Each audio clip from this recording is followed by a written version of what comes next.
My girlfriend and I were together for 5 years, living together the whole time. She needed somewhere to go when we met. So she moved in as my roommate for a few days. But then we slept together and our relationship began. We both enjoyed going for walks, having friends over for board games, and volunteering at a local stable that offered therapeutic riding. A lot of our time was spent there, working together at least once a week. We took our Basset Hound on our memorized hiking trail through the valley and over the mountains. Over the years, we formed a close bond and enjoyed living with each other. I was thankful that starting a romance with my roommate didn't come back to haunt me, but I wasn't considering the possibility of change. At the time, I felt like we could always stay like this. She started to get restless, though. It seemed like her head was in the clouds because she started talking about getting a van and traveling across the country. We didn't have the money to do that without dipping into our hard-earned savings, and without staying to work, we'd fall behind on our bills. When I told her this, she suggested we sublet our apartment. She wouldn't let go of the idea. Even though I didn't like it, I didn't trust a stranger to stay in her home. Keep it nice. Pay us and leave whenever we got back. It just felt like something was going to go wrong. Unbeknownst to me, my girlfriend was arranged to meet a potential subletter. She met him without me for God knows how long while I was at work. They met alone in the apartment. When she told me this, I was furious. I told her she was lucky he didn't try anything while I wasn't there. How stupid do you have to be to meet a stranger in your home without your spouse there? She swore nothing weird or bad happened, and he seemed like a responsible, honest renter. He even worked in the same building as her. I couldn't believe this, but I decided to go along with my girlfriend. She wanted us to buy a van and go on a trip so bad. It was like her life depended on it. So I got off work early one day and bought a van for us. I got her flowers and a card that basically said she could tell the subletter to move in, and I'd love nothing more than to travel with her. As I drove through the parking lot, I saw her leaving the rental office with a man I assumed to be the subletter. They were smiling ear to ear and then kissed passionately. I had to jerk the wheel to avoid clipping a parked car. This was supposed to be our subletter, and it just caught my girlfriend kissing him. I hadn't even told her I was ready to do this. She just went ahead and did it anyway. I was furious and shaking when I got out of the van holding the flowers and card carelessly. My girlfriend noticed me and her face went from pleased and happy to scared. She rushed over to me asking if this was our new van. One look at AP and I instantly got the feeling that he thought too highly of himself, had a lot of money, and didn't care that he was kissing my woman and intruding on my life. I told her it was my new van because I just saw her kissing our subletter. AP gave us space while she tried to downplay what I just saw. I told her there was no excuse for it and threw the flowers and card at her. She picked it up, started reading it, and then sobbing. It was like the card van and me standing in front of her snapped her out of whatever delusion she was feeding herself. She said she didn't know what came over her. She just wanted to travel with me and make the subletter official. I mocked her for sounding like an idiot. That's all she wanted yet. She met him alone in our apartment twice and I caught them kissing. In so many words, I dumped her. We fought back and forth while AP sat in his car. But I don't remember what we said. I just remember how betrayed I felt. My girlfriend got smart with me when she realized I wouldn't forgive her for this.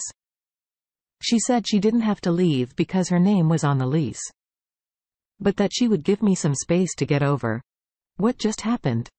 I watched her get into a PS car and leave. I went inside the apartment in some kind of zombie-like trance and felt like it belonged to someone else. I didn't want to be here anymore, and I couldn't stay with my girlfriend after how she just defended herself for seeing another man. I looked at the van I just bought and decided what I was going to do. I packed all my stuff, everything, and fit it into the van. I divided it into my essentials, stuff to sell and stuff to keep.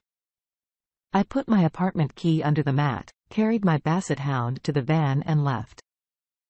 2 weeks later, I remembered my ex saying that AP worked in the same building as her. It wasn't hard to find the information I needed and send an email to my ex-boss. She replied less than a week later, thanking me for bringing this violation of company policy to her attention. AP and my ex were fired for dating in the workplace. She tries calling me and texting me pitiful cheater words. But I know she was just one of the many people I'm destined to meet. She wasn't even mad at me for getting her fired. She just wanted me to come home as much as her betrayal hurt. She was the one that encouraged me to bind the van and travel. I hope anybody reading my story doesn't let anyone or anything hold you back from being happy or content with life. Seems like your girlfriend started this whole thing because she was restless and obviously going through something. But she never tried to talk to you about the root of her problems. Maybe you both could have the opportunity to repair the relationship if she would have had a little self-control, respect and patience until you guys got out on the road. As devastating as this was, she proved that she could not control herself or be the woman. You needed her to be talking things out could have been the way to save this relationship. But it takes two mature people to do that. Starting a secret relationship, to fix whatever you're feeling, is not the way to resolve issues. The best thing anyone can do is talk to their spouse. Honestly, the person they should count on more than anyone else. I wish you all the best and hope you can recover from this. Now, let's get into our second story for today. My wife, 35 female and I 38 male, were married for 3 years. Our marriage was greatly influenced by our parents. Her parents were desperate for grandchildren, so seeing as she was their only child and she never had a long-term boyfriend, they took matters into their own hands. They knew my parents from church and my parents were also growing impatient with me. I hadn't had a girlfriend for longer than a year and I never considered having children with anyone. My parents were getting old watching the clock tick by when they were approached by my future in-laws. The 4 of them arranged a blind date for us. She was pretty heavy set, but I wasn't one to judge based on appearances. It was pretty clear that she had self-confidence issues and didn't expect to get married. She was brutally honest on our first date and didn't bother trying to hide who she was. I admired her for that. She actually shared a lot of the same opinions and beliefs as me. I started to wonder if all either of us needed was a partner to go through life with. I asked her what she'd want to do together if we started seeing each other. She said she loved to paint. So that became our hobby together. Just a month later, our parents planned our wedding. Our relationship wasn't bad, but I hardly knew her. So I guess I should have stopped it. I just wanted to make everyone else happy. I made it my personal goal to build my wife's confidence and better our lives together. I wasn't in shape either. So I thought it would be great for us to start active hobbies together. We bought bikes, but she only went on a couple rides with me before making excuses. Every time she said her knees hurt, we started walking around our neighborhood, but she got sunburn once. So she stopped going out on sunny days. 3 years later, we were still together. I could tell that we both changed in some good ways. But I admit I could only handle a few hours at a time with her before I started to feel weird. She made me feel like what I said was a waste of time and whatever I suggested we do together was lame. When she told me she was joining the yoga class, I was skeptical. She said it was the perfect way for her to get in shape. I asked if I could do it with her and she hesitated before saying no. She wanted this to be her time to think and work on herself. I arranged for a friend of mine to wait in our neighborhood for my wife to leave so he could follow her. He called me when they got to a cafe. My wife was meeting a man over coffee from what he could tell. It seemed like this was their first date. I was nauseous. What I worried about for so long was becoming reality. This whole marriage was a terrible idea. I decided not to confront her that night. My friend sent me a picture of them sitting at a table. I just plugged in my phone and went to sleep. 4 days later, I told my wife I was going to work at the same time as her yoga class. But I just parked my car down the street to get into my friend's car. We followed her at a distance until she got to the bowling alley. She greeted AP with a kiss on the lips. I was shocked to see her this way. She was wearing a fur dress and I could tell she had gained confidence since we first met, probably because of my emotional support and love. Yet here she was using her newfound confidence to kiss and date another man. My friend and I jumped out of the car to confront them. She stopped kissing him and turned her head to see me. She started hyperventilating and got defensive as she accused me of following her. I think she was just extremely remorseful and embarrassed. I think our marriage meant more to her than she cared to admit because it would have made the moment unbearably painful. I just told her she was cheating on me. So we were over. It sounded weird because I couldn't think straight. She just went inside with AP and got in line to get bowling shoes. She was trying to make it seem like nothing happened. That's when I got angry. I trusted her and accepted her as my wife. Even though I was scared I'd get my heart broken, and now she was pretending she didn't do anything wrong. My friend and I started a game in the bowling lane beside theirs. I made it extremely awkward for them by staring as they bowled like idiots. I couldn't decide what to do. So I just did the first thing that came to mind. I ordered nachos and threw them on my ex's head.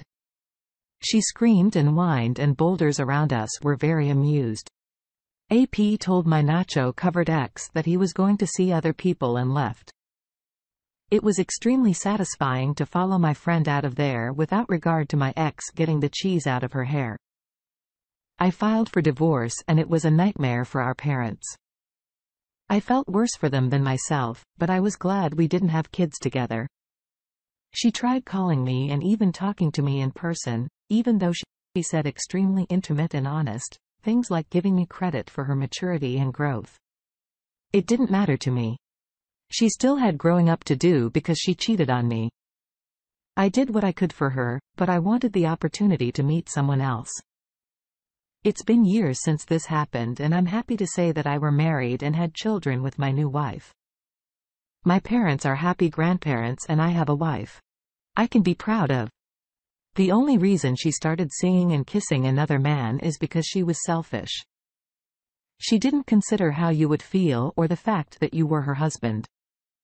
You were the one that encouraged her and helped to build her self-confidence. As soon as she grew bored with the relationship, she sought out someone to cheat on you with instead of talking to you about how she felt. I'm glad to hear that you've had children with your new wife and made your parents happy. Their intentions were pure, but the woman they encouraged you to marry didn't take you or herself seriously. Thank you all for taking the time to listen to today's stories. If you enjoyed listening, please feel free to like and subscribe. If you haven't already. Also comment below with your thoughts on what happened. If there is a story you would like to share with me about your own situation or someone else's, then please do not hesitate to contact me.